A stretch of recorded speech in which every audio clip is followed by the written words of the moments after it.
Earhook Private Limited presents Adi Antam, written by Chandrasekhar Azad, narrated by Aparna Nandan. Adi Antam, Episode 1. ఆకాశం నుండి ఒక్కసారిగా ఎవరో కిందకు విసిరేసినట్లుగా, కొంత దూరం తల్లకిందులుగా, ఆ తర్వాత శరీరం గాల్లో తేలుతున్నట్లుగా, చుట్టూ ఏవో గ్రహాలు తిరుగుతున్నట్లుగా, ఇంతలోనే దివ్యమైన కాంతిపుంజాలు అలా మెరిసి మాయమవుతున్నాయి. భయంతో గొంతు విప్పి పెనుకేక వేయాలంటే నోరు పెగలదు. కొద్దిసేపు ఏం జరుగుతుందో తెలియదు. అంతలో మేఘాలు చేతులు చాచి నన్ను ఆలింగనం చేసుకున్నట్లు అప్పుడు మలయమారుతం వీచింది. పులకరించిన మేఘాలు నన్ను వదిలేశాయి. జారిపోతున్నాను. కింద మహాసముద్రమా, పచ్చటి మహావృక్షాల, ఎడారా, మయూరాల నాట్యమా, గాలి సృష్టిస్తున్న భీభత్స సంగీతమా? చినుకులు నన్ను తడిపేస్తున్నాయి. 4 దిక్కుల నుండి సూదులతో పొడి చేస్తున్నాయి. దేహపు కవచం అలా అగ్నిలోకి జారిపోతుంది. శరీరం కమిలి ఎముకలు కరుగుతూ చుక్కలుగా శూన్యంలో ఆవిరవుతున్నాయి. ఇప్పుడు నేను మనిషిని కాదు. శరీరమంతా అగ్ని జలధారలతో నన్ను పునీతుణ్ణి చేస్తున్నాయో, పంచభూతాలు తమలోకి ఆవాహనం చేసుకుంటున్నాయో తెలియదు. అప్పుడు భవనాలు ఛిద్రమై కపాలం చిట్లి చిట్ట చివరగా నేను అణువునయ్యాను. అయినా నాలో మిగులున్న స్పృహ, అది భౌతికమో భావమో తెలియని స్థితి. ఒకప్పుడు 2 పరమాణువులతో ఏకం కాబడ్డ నేను 2గా ఖండించబడ్డాను. నేనిప్పుడు పంచభూతాల్లో సగమయ్యాను. ఇంకొద్ది క్షణాల్లో నా అస్తిత్వం విముక్తి చెందుతుంది అనే ఆఖరి భావన లీలామాత్రంగా కలిగిన క్షణం అలా పెనువేగంతో ఆ అణువు గడాంధకారంలోకి ప్రయాణం చేసి అంతవరకే తెలుసు. నేను మహానిద్రలో ఉండిపోయాను. ఎప్పటికి మెలకువ వచ్చిందో నాకు తెలియదు. 2 చేతులు బాహ్యంగా నన్ను తడుముతున్నట్లుగా ఆ పెదవులు ఏదో ఉచ్చరించాయి. ఆ భాష నాకు తెలియదు. ఇంతకు నేనెక్కడున్నాను? మాతృగర్భంలో. ఎవరిదో వాణి వినిపించింది. ఉలిక్కిపడి లేచాను. నేను ఎక్కడ ఉన్నది అర్థం కాలేదు. ఇలాంటి అనుభవం నాకు ఇంతకు ముందు కలగలేదు. అశరీరవాణి పలుకు తర్వాత నేనేమన్నాను? అమ్మా, మా, మదర్, మమ్మీ. ఏ భాష, ఎన్నెన్ని పిలుపులు, అన్నింటిది ఒకే అర్థం. ఈ కలకు అర్థమేమిటి? నేను చివరి క్షణాల్లో ఉన్నానా? ఏదో ప్రమాదం ద్వారా నేను అస్తిత్వాన్ని కోల్పోనున్నానా? భౌతికంగా నేను ఈ ప్రపంచంలో ఉండకపోవచ్చు. నా ఆత్మ కూడా ప్రకృతిలో విలీనం కానుందా? ఇందులో ఏదో పరమార్థం కూడా ఉంది. అది అన్వేషించాలి. జననం మరణంతో ఓ చుక్కను ఏర్పరచుకుంటుంది. అంతేనా? అది కామనా? మరణం తరువాత అనుభవానికి దగ్గరవుతున్నానా? అయితే ఆ అనుభవాన్ని ఎలా చెప్పాలి? అది ఎవరికి వారు అనుభూతి చెందటం వరకే పరిమితమవుతుంది. అంటే బతికి ఉన్నంత కాలమే భౌతికం. మరణం తర్వాత అది భావం, మాయ. ఇది ప్రవచించటానికి మాత్రమే. ఇప్పుడు నేనేం చేయాలి? ఈ ప్రశ్న నన్ను కుదిపేస్తోంది. అప్పుడు నాకు వినిపించింది, నాన్నా, కన్నా, వివేక. అది అమ్మ పిలుపులా ఉంది. రా నాన్న, రా. నీకోసం దశాబ్దాలుగా ఎదురు చూస్తున్నా. నువ్వు ఎక్కడున్నావో, ఎలా ఉన్నావో, అసలున్నావో లేదో తెలియదు. నేను ఏ పాపం చేశానురా కన్నా?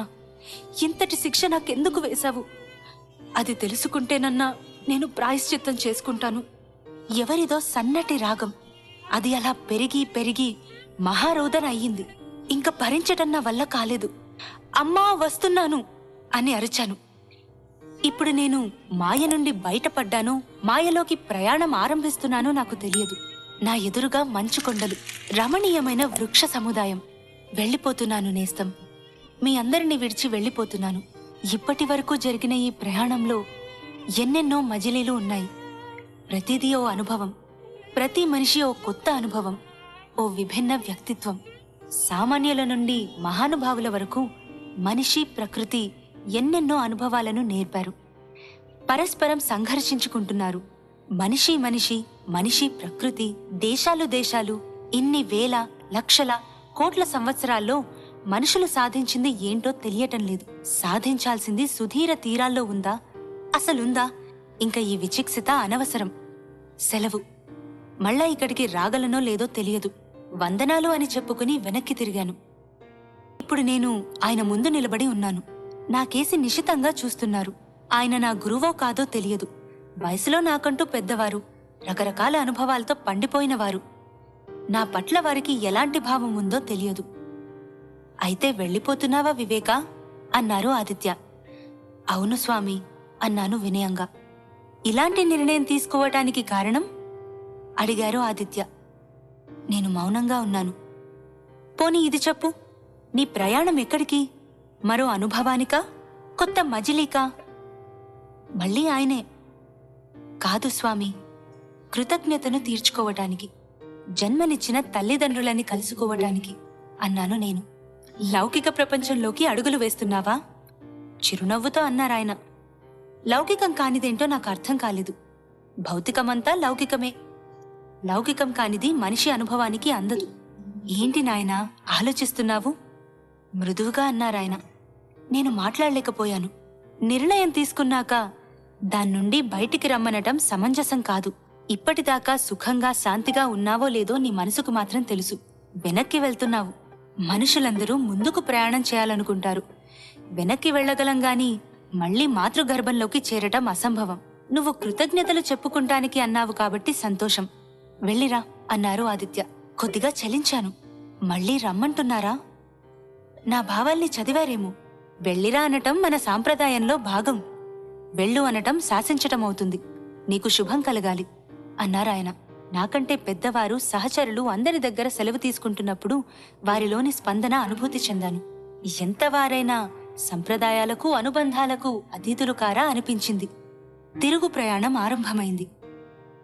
ఇంటి దగ్గర అమ్మ ఎదురు చూస్తుంటుందా అనిపించింది. అప్పుడెప్పుడో నేను కొన్ని సినిమాలు చూశాను. ఇంటి నుండి వెళ్లిపోయిన తన బిడ్డ కోసం ఎదురు చూసే అమ్మలున్నారు వాటిల్లో. కేవలం మగపిల్లలే కాదు, ఆడపిల్లలు కూడా. వారు ఎందుకు వెళ్లిపోయారో తెలియని వారున్నారు. ప్రేమ, ద్వేషమా, మార్పా, అన్వేషణ అనేది కొంతమంది విషయంలో తెలియదు. కొందరు ఇంకెప్పుడూ తిరిగిరాని లోకానికి తరలి వెళ్లిపోయారు. అది ఎప్పటికీ కన్నవారికి తెలియని మహారహస్యమే. అయినా ఎదురుచూపులు ఆగవు బ్రతికున్నంతకాలం. పేగుబంధం అంటే అదేనా? బతికి ఉన్నంతకాలం. అంటే అమ్మ ఇంకా బతికి ఉందా? ఎదురు చూడటం సంగతి తర్వాత. ఇన్ని సంవత్సరాల తర్వాత ఏమైనా జరుగుండొచ్చు. అమ్మేనా? మరి నాన్న? వివేకుడు దేనికి చలించడు. ఇంత చిన్న వయసులో ఇతనికింత వైరాగ్యం ఎలా వచ్చింది? బాబూ, నీది భగ్న ప్రేమ అని అడిగిన వాళ్లున్నారు. అప్పట్లో చలించలేదు. ఇప్పుడెందుకు కన్నీళ్లు వస్తున్నాయి? ఆదిత్యస్వామి చెప్పినట్లు నేను లౌకిక మాయలోకి అడుగులు వేస్తున్నందుక నా ఊర్లో నేను అడుగుపెట్టాను. మారిపోయింది. మారకపోతే ఆశ్చర్యం. ఎన్నెన్ని జననాలు మరణాలు సంభవించాయో, ఎన్నెన్ని వలసలో, అటూ ఇటూ కూడా. ఒకప్పుడు మా వీధిని ప్రేమించాను. అదీ మారిపోయింది. మా ఇల్లు అది కనిపించటం లేదు. అనుమానం వచ్చింది. అమ్మా నాన్నలు ఈ ఊరు నుంచి వెళ్లిపోయారా? 500 గజాలలో ఇల్లుండేది. ముందు వెనక చెట్లు, తోట, రకరకాల పూలు. మిత్రులందరూ పరుగులు తీసుకువచ్చేవారు. ఇప్పుడక్కడ పెద్ద భవంతి కనిపిస్తోంది. గోడలు కూడా ఎత్తులేచాయి. గేటు ముందుకు వచ్చాను. వివేక భవనం అని గోడలో పొదిగిన అక్షరాలు. కొద్దిసేపు ఆ అక్షరాలను చూస్తుండిపోయాను. అప్రయత్నంగా నా చేతిలో ఆ అక్షరాలను తడిమాయి. అది ఆనందమో దుఃఖమో తెలియదు. నన్ను గుర్తుంచుకున్నారనా? నా కోసం ఓ భవనం నిర్మించారనా? మనుషులు 100 సంవత్సరాలకి మించి బతకరు. భవనాలు అలా కాదు. ఆధునిక సాంకేతికత వాటి ఆయుష్ని పెంచింది. నాగరికత, అవసరాలు పాత ఇంటిలా విధ్వంసం చేయకపోతే అది ఉంటుంది. తామున్నా లేకపోయినా నేను వచ్చి చూసుకుంటాననుకున్నారేమో. గేటు బయట కాపల మనుషులు ఎవరూ లేరు. అప్పటిలానే తలుపులు తెరుచుకున్నాయి. ఎరుపు రంగు కారు కనిపిస్తోంది. అప్పటి మొక్కలు లేవు. కుండీలలో రకరకాల పూలు, కొన్ని విచ్చుకొని కొన్ని వాడిపోతూ. తలుపులు తెరిచున్నాయి, అమ్మ హృదయంలా. కుక్కల అరుపులు లేవు. ఎవరూ కనిపించటం లేదు. మెల్లగా లోపలకు అడుగుపెట్టాను. Calling bell నొక్కాలనిపించలేదు. అప్పుడు కనిపించింది వివేకానంద్ చిత్తరువు. అది ఏ చిత్రకారుడితో గీయించారో తెలియదు. నూనుగు మీసాలతో నిజమైన మనిషిని ఆ ఫ్రేమ్లో బంధించారా అన్నట్లు ఉంది. దాని మీద నుండి దృష్టి మరల్చుకోలేకపోయాను. నేనేనా? గాజుల చప్పుడు వినిపించి అటు చూశాను. అమ్మ, అమ్మ. కొద్ది క్షణాలు నన్ను నిశితంగా చూసింది. ఆమె కళ్ళు విశాలమయ్యాయి. అంతలోనే భూమిని తవ్వుతుంటే జలపూరినట్లు కళ్ళలోకి నీటి ప్రవాహం. ఆమెకి మాటలు పెగలలేదు. నాన్నా అన్న మాటలు అమ్మ గొంతులోనే. బయట గోడల మీద నా పేరు చూసుకున్నప్పటి ఉద్వేగం ఇప్పుడు లేదు. నేను గడ్డకట్టుకుపోయాను. ఓ అపరాధ భావం నన్ను నిలువెల్లా ఆవరిస్తోంది. అమ్మే తనను తాను నిగ్రహించుకొని అడుగులో అడుగు వేసుకుంటూ నా దగ్గరకు వచ్చింది. అమ్మ మేఘంలా ద్రవిస్తోంది. అయినా బాహువులు చాచింది.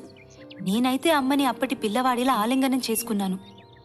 తను నా ముఖాన్ని మెల్లగా చేతుల్లోకి తీసుకుంది. నన్ను తడుపుతూ అంటోంది, ఎలా అయిపోయావ్రా? ఎన్ని సంవత్సరాలైంది. అసలు నిన్ను చూస్తాననుకోలేదు. ఇలానే రాలిపోతాననుకున్నా. ఎలా ఉండగలిగావు మమ్మల్ని వదిలి?